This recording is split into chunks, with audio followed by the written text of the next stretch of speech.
In this meeting about Ellul, we're going to discover the 13 attributes which Moshe asked Hashem to show him and which he revealed in the fullness of experience.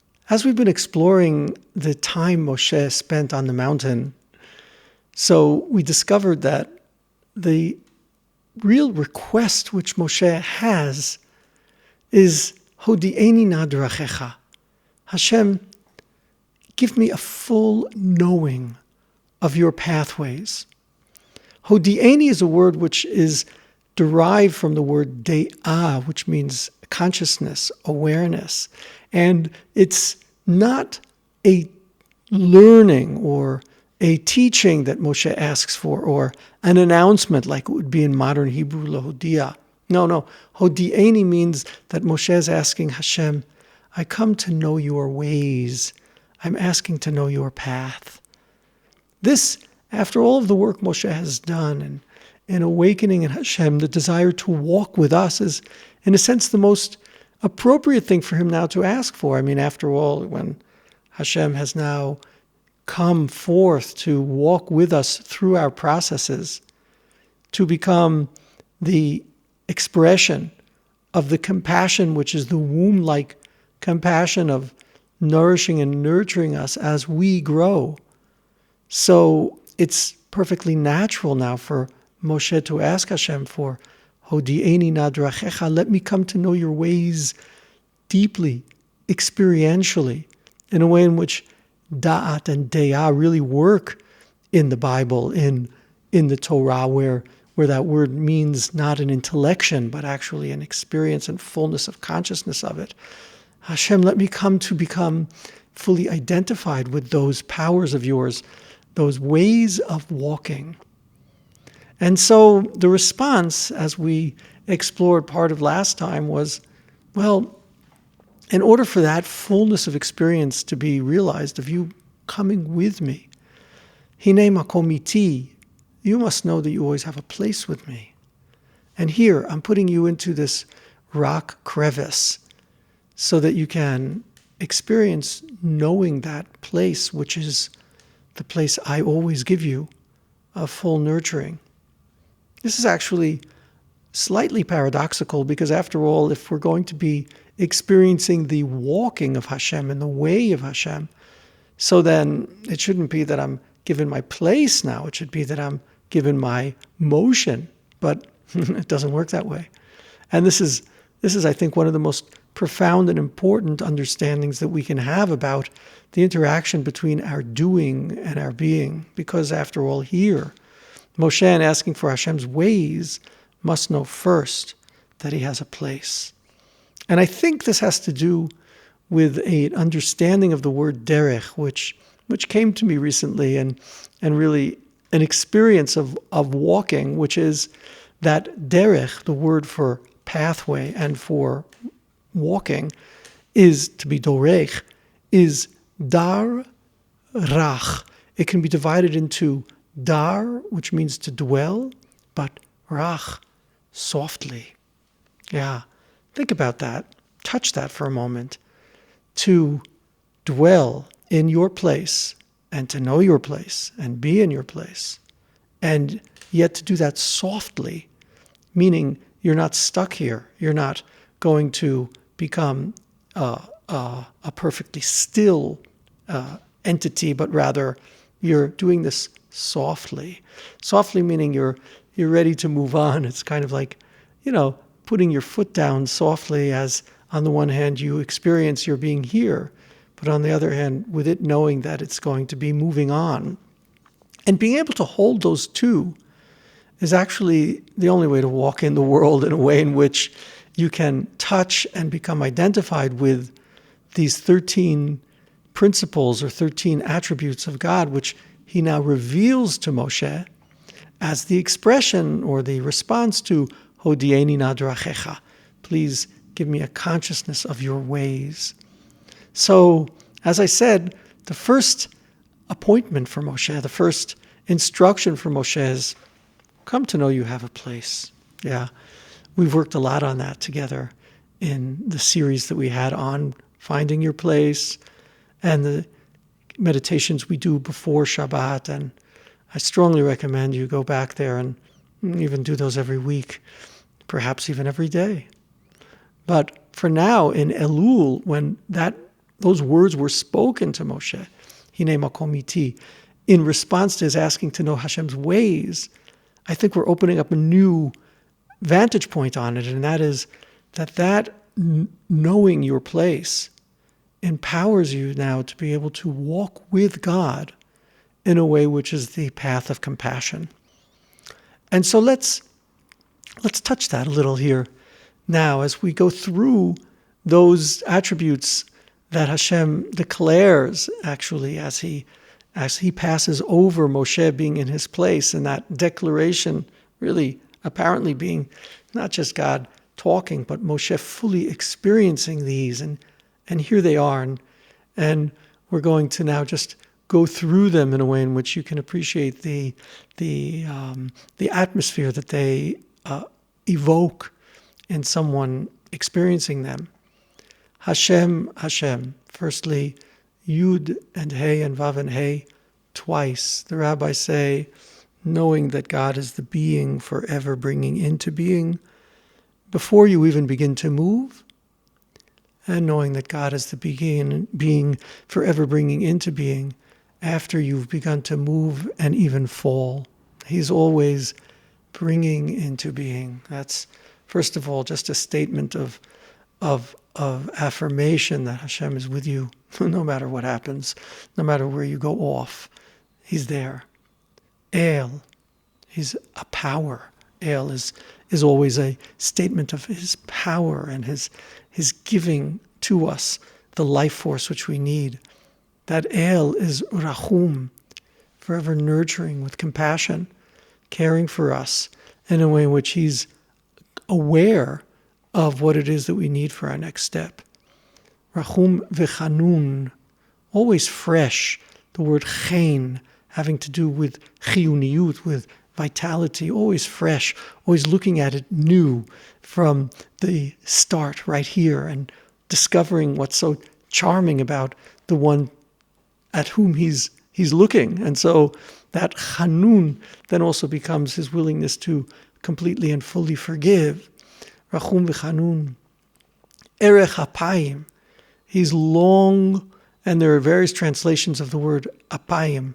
He's long-nosed, meaning he breathes deeply, so to speak, or long-faced, with a sense that there's nothing peering at one particular moment, but rather there's a extended expression and an extended awareness.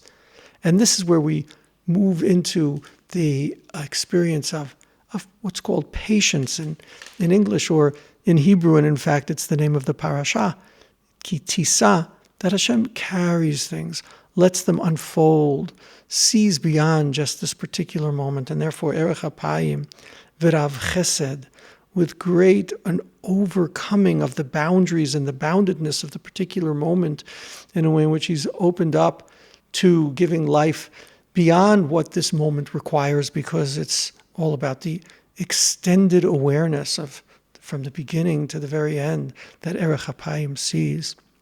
Therefore, that results in rav chesed ve'emet, and truth. And here is something which is an important understanding in the word emet. Emet is aleph, which is often a negation, aleph, mate, not dying, not dead. Meaning that here, this is something which is part of a truth that requires a broad vision to see. That's not about our mortality, but about how we extend even beyond the limits of our bodies. So that now, up until now, Rav Chesed ve'emet, there has been a recognition of Hashem always being with us, His power empowering us, the compassion and the love that's of a charming and fresh sort, patience, carrying through, and being with us through all that we go through, recognizing that it's not the moment which is deciding the reality that will unfold over time, and that he is in truth, but that truth being something which is recognized only by virtue of going beyond the limits of the moment and of our mortality, Rav Chesed ve'emet. And therefore, notzer chesed la'alafim.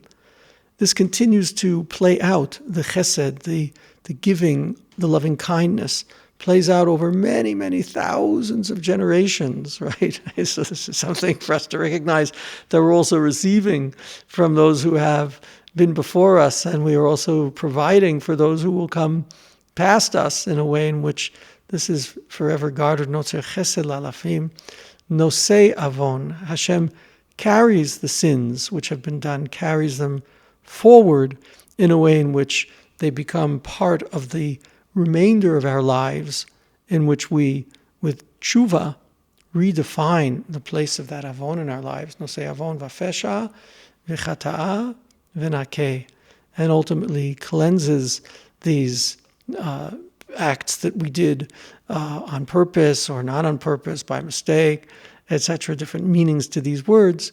Ultimately, then, it becomes cleansed. These are the 13 expressions of Hashem's compassion. These are the 13 expressions which we can experience ourselves when we learn to relate to our lives with an extended consciousness, in a way in which we expand our look at our current reality into a bigger picture and appreciate all the places we've been and the possibilities which are still open to us. It's that, I think, which in our meditation we'll really want to connect to in this last class on Ellul, also as a preparation towards Rosh Hashanah, which we'll explore more next time. Because here's what happens, right? And I'll just give a brief example, and then we'll go into the meditation. Here's what happens. So something happened today. Let's say, I went to the printer, and the booklets that they'd said were ready, actually were not ready.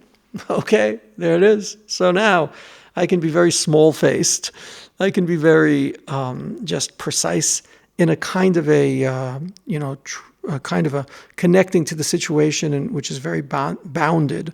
And usually what happens is that's because I'm not experiencing, look, I have a place. I always have a place. Hashem is with me, one level. But rather I feel jolted by the disappointment and even perhaps the criticism that I have of the secretary who told me that they're ready and they weren't. Okay, so fine. So I can feel jolted, or I can, this is the place where I am. This is the place where I need to be. That's Hinei Makom Iti, right here and right now. And then, if I'm going to get good at it, I also have to relate to the people who are there in the room, but right now I'm doing a consciousness exercise with you. And then to allow my consciousness to become heightened or expanded, to sense I'm part of you all. This is a particular moment which is going to unfold in ways that actually I don't even know. It could be that this is perfect. It could be there's going to be a conversation that's going to happen while they're getting the booklets ready and packing them. That will be an important conversation. It might be that this is a meeting that will be memorable for me and for the person who was there. And in fact, there was a beautiful exchange, and I don't know where it's going to go for that person, but definitely the time wasn't wasted. I wasn't stuck there now. There was an opportunity that's open. That's rachum v'chanun, relating to it that way, from that perspective.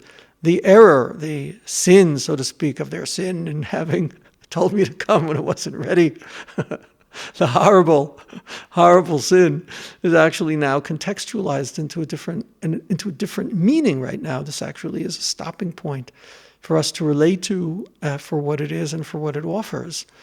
Yeah, and I want to say thank God I was able actually to do a good part of that, 80%, because I spent this morning with Hinei Makom Iti, because I spent this morning also connecting to the thoughts that I'd be sharing with you, because I also am working on this during the course of Ellul. Hashem is the Rachum, and me as the, so to speak, embryo growing and expanding within that. I mean, there's not a good idea to be impatient if you're an embryo. You don't want to come out too early. So life is like that also. We're just in this embryonic condition in which we're unfolding, becoming. Hashem is walking with us through that, and the divine is with us in as much as we can be conscious and aware of that presence. The first shift being Hine Makom Iti.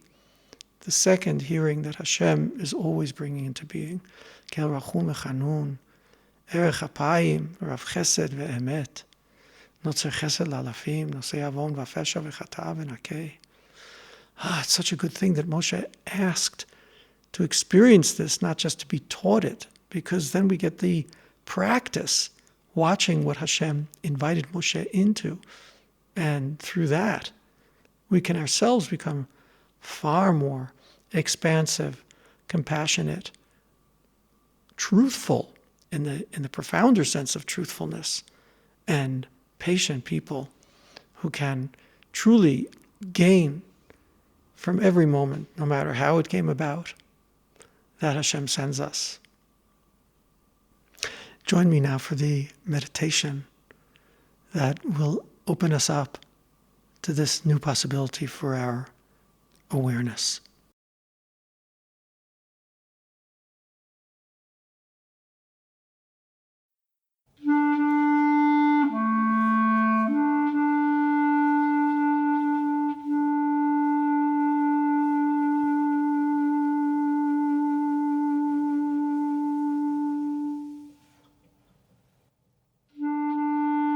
In this meditation, we're going to enter into the world of Midot Rachamim, attributes of compassion, specifically expanded consciousness, which empowers us to experience that which we are experiencing from a perspective which is of patience, compassion, freshness. So, we'll take some moments to allow ourselves to connect to Makom. And so find a comfortable place to be, allowing your body to settle in on a chair or on the ground. Let your feet rest comfortably and your hands comfortably by your sides or in your lap.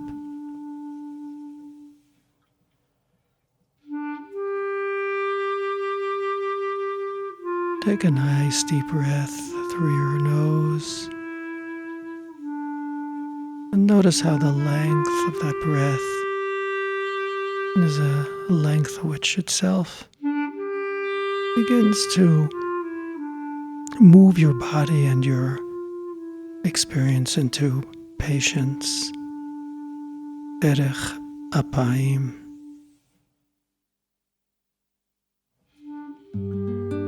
Breathe in deeply, let your stomach expand.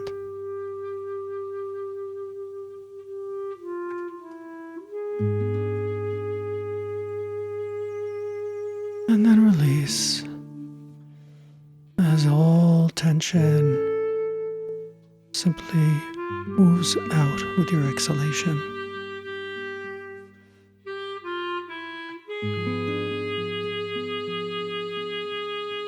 Take another nice deep breath in.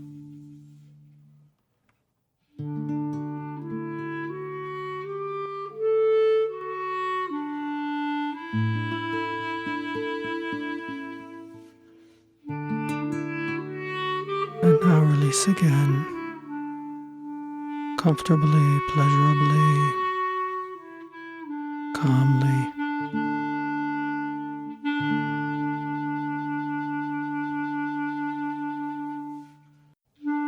Let this calm begin to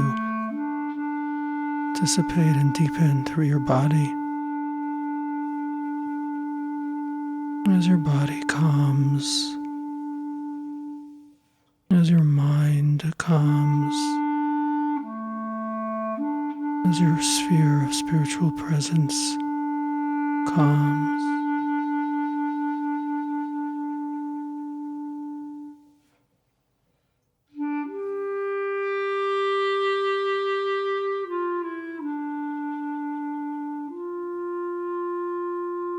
Let's take some moments to appreciate simply having a makom, having this place that supports us,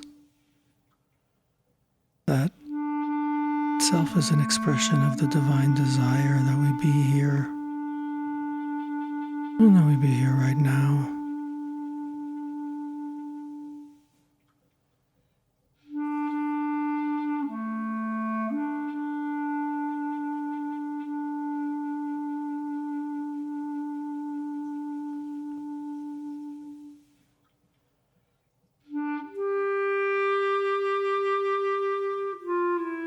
Allow your shoulders to relax even more deeply. Your back become even more calm, even as it supports you. Your thighs and your entire legs, just letting go as makom holds you. Makom supports you.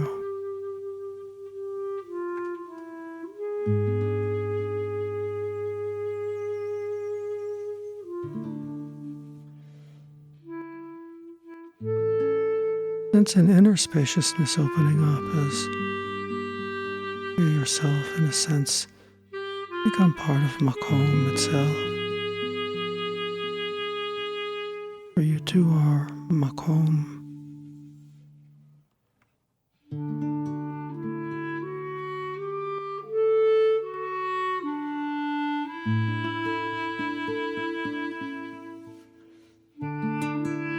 Now I want to invite you to bring up an occasion on which there was a disappointment or an event which might trigger you into bad behavior and perhaps actually did.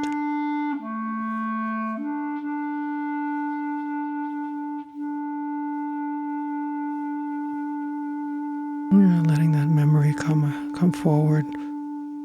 Not something too intense, just one of those annoyances we face in our lives that are always our movement of up and down. And just let the memory sort of become more and more present to you.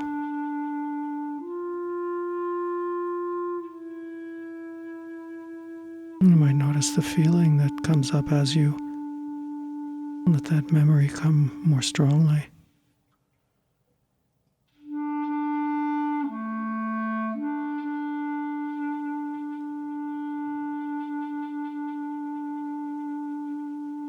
Perhaps there was indeed impatience, disappointment, expectation.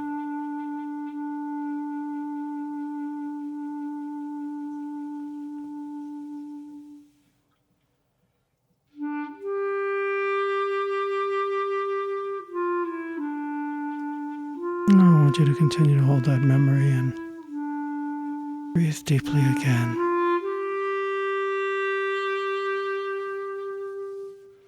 Feeling your own space broadening.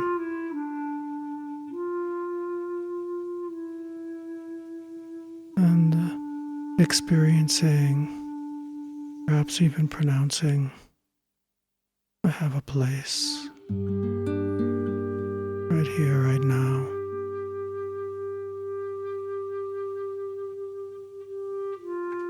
Hashem is my place,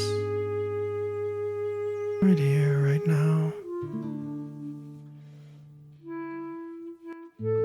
Sense the space between your eyes and eyebrows expanding and broadening as you allow your body to participate in this lengthening of the spirit, lengthening of the breath, lengthening of the perspective, and being a place for what is happening and for me in what is happening.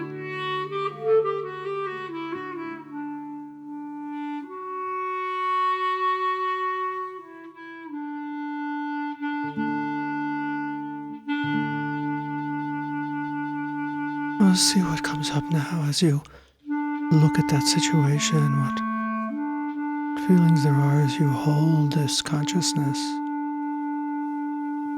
Know that at this moment you are walking the way of Hashem, walking the way of the path of Rachamim.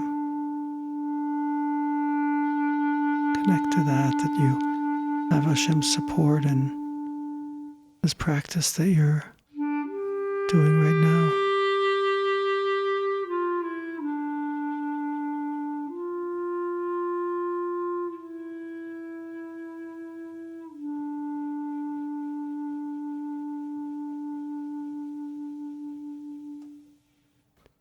Let yourself be flooded, saturated, the kindness of Rav Chesed.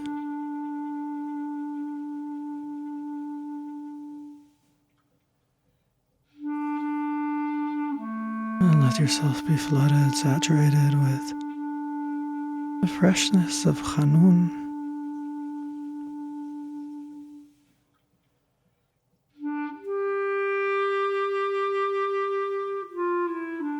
Let yourself be connected profoundly with El Rachum, this power of compassion.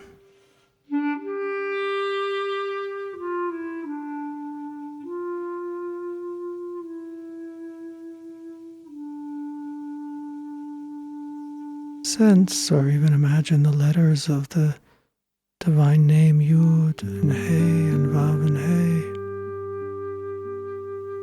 connecting to the sense of Hashem, bringing into being this very moment, the one you just imagined and the one you're experiencing right now.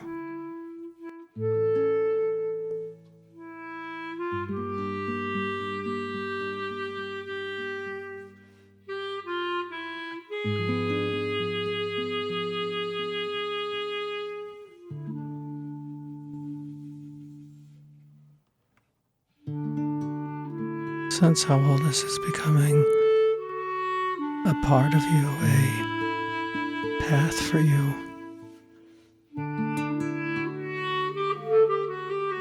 As you continue to tread,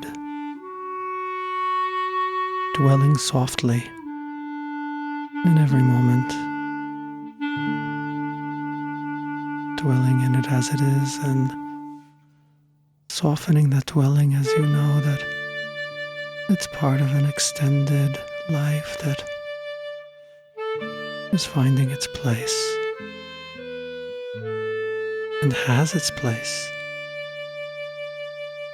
both together.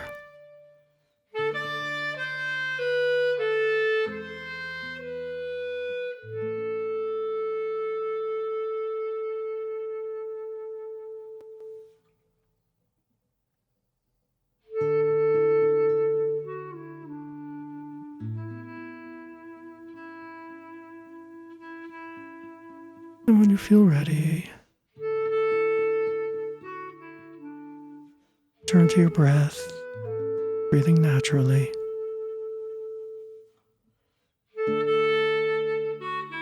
Allowing that to reground you in the simplicity of your body, your presence, here and now.